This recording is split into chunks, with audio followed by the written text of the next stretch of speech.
Assalamualaikum warahmatullahi wabarakatuh, sahabat inspirasi hikmah. Selamat datang kembali di channel ini. Semoga Allah senantiasa memberikan kesehatan, keselamatan, kelancaran rezeki dan umur yang barokah serta hidayah kepada kita semua. Amin ya robbal alamin. Kisah ini menceritakan tentang seorang lelaki saleh bernama Sabit bin Ibrahim. Ketika itu ia sedang melakukan perjalanan di pinggiran kota Kufah. Matahari bersinar sangat terik, cuaca panas membuat kerongkongan kering sehingga haus pun menyerang. Tanpa sengaja ia melihat sebuah apel ranum berwarna merah menyala tergeletak di hadapannya. Tanpa pikir panjang, ia segera mengambil dan menikmati buah merah tersebut untuk menghalau dahaganya.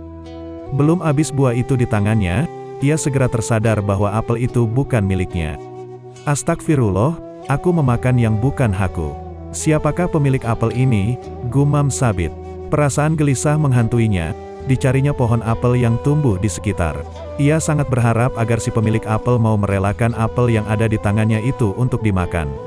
Setelah menelusuri jalanan itu, akhirnya tidak jauh dari tempatnya sederet pohon apel dengan buahnya yang merekah kukuh berdiri di sebuah kebun yang luas. Sabit melihat seorang lelaki di dalam kebun tersebut, mungkin dia pemilik apel ini, pikir Sabit. Ia pun menghampirinya dan mengucapkan salam, lalu bertanya, "Apakah engkau pemilik kebun ini?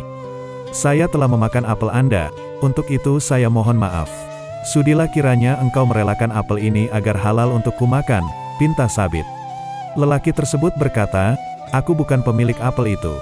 Saya hanyalah seorang penjaga kebun di sini." "Baiklah, jika demikian di manakah rumah majikanmu?" tanya Sabit kepada lelaki penjaga kebun. "Butuh waktu sehari semalam tiba di sana. Perjalanannya pun tidak mudah. Mengapa tidak kau makan saja apel itu?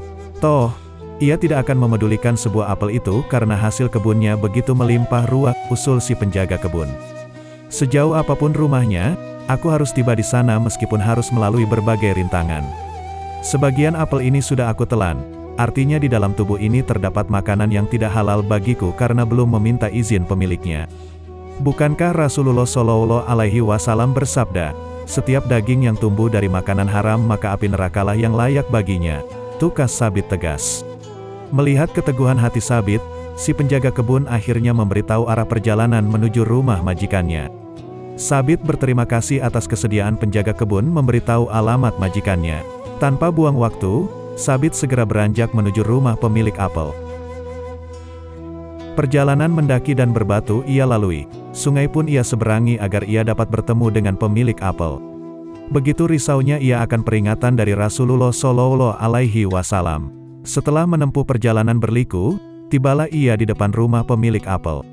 Ia mengetuk pintu rumah sambil mengucapkan salam. Seorang lelaki tua membukakan pintu untuknya. "Waalaikumsalam warahmatullahi wabarakatuh. Ada apa anak muda?" tanyanya. Rupanya dialah pemilik kebun itu.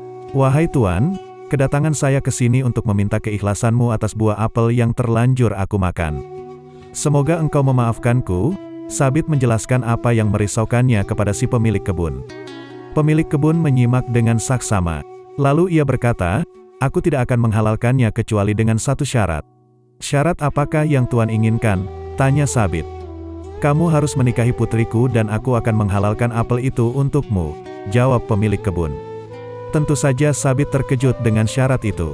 Haruskah ia menebus kesalahannya dengan pernikahan? Belum habis keterkejutan Sabit, lelaki tua pemilik apel itu melanjutkan, "Putriku bisu, tuli, buta, dan lumpuh. Bagaimana, apakah kamu menyanggupinya?" Sabit makin terkejut. Ia harus menikahi perempuan cacat yang akan mendampinginya seumur hidup. Namun, ia tidak memiliki pilihan lain. Jika jalan ini dapat membuka pintu ampunan Allah Subhanahu wa Ta'ala, ia harus menjalaninya dengan ikhlas. Sabit pun menyanggupinya. Pernikahan pun diselenggarakan. Mempelai wanita menanti di dalam rumah saat akad nikah berlangsung. Selesai dilakukan akad nikah, Sabit dipersilakan oleh sang mertua untuk menemui putrinya yang kini telah sah menjadi istri Sabit. Ia mengetuk kamar yang ditunjuk sambil mengucapkan salam. Ketika Sabit hendak membuka pintu kamar, terdengar suara wanita menjawab salamnya. Ia urung masuk ke dalam kamar itu karena yang ia tahu istrinya bisu, tuli, dan buta. "Oh, maaf, aku salah kamar," ujar Sabit. "Kau tidak salah, aku istrimu yang sah," kata wanita di dalam kamar itu. silakan masuk, wahai suamiku. Sabit benar-benar dibuat bingung dengan semua kejadian yang belakangan ini ia hadapi. Rasanya mustahil jika sang pemilik kebun berdusta tentang putrinya. Apa untungnya bagi dia, ketika Sabit masih berdiri tertegun di depan kamar, tiba-tiba pintu kamar terbuka. Yang membuka adalah seorang wanita cantik yang sehat walafiat tanpa cacat seperti yang dikatakan mertuanya. Ia makin yakin bahwa ini bukanlah istrinya. Sabit bertanya kepada wanita yang berdiri di hadapannya itu, "Jika kau benar istriku, ayahmu berkata bahwa kau buta. Tetapi, mengapa kamu bisa melihat?" "Ayahku benar, mataku buta karena tidak pernah melihat apa-apa yang diharamkan Allah," jawab putri pemilik kebun buah itu. "Lalu, mengapa ayahmu mengatakan kamu tuli? Padahal, kau dapat mendengar salamku?" tanya Sabit kembali. "Itu juga benar, beliau tahu bahwa aku tidak pernah mau mendengar berita atau cerita yang tidak diridai Allah Subhanahu wa Ta'ala," jelas sang istri. "Kau pun tidak bisu seperti yang dikatakan ayahmu." "Apa artinya? Aku bisu karena tidak pernah mengatakan dusta dan segala sesuatu yang tercela. Aku banyak menggunakan lidahku untuk menyebut asma Allah." "Terakhir, apa maksud ayahmu mengatakan kau lumpuh?" tanya Sabit lagi. "Itu karena aku tidak pernah pergi ke tempat-tempat yang dibenci Allah." Betapa bahagianya Sabit bahwa yang ia nikahi adalah sosok wanita salehah yang sempurna fisiknya dan cantik bak purnama di kegelapan malam. Dari hasil pernikahan mereka lahirlah ulama yang menjadi imam terbesar bagi umat Islam, yaitu Imam Abu Hanifah an-Nu'man bin Sabit. Dalam hal ini, Rasulullah Shallallahu Alaihi Wasallam pernah berpesan dalam sabdanya, "Berjanjilah kepadaku 6 hal dan aku akan menjanjikan engkau surga.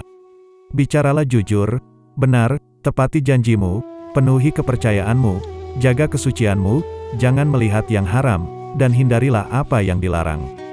Hadis riwayat Bukhari, Muslim dan Abu Daud.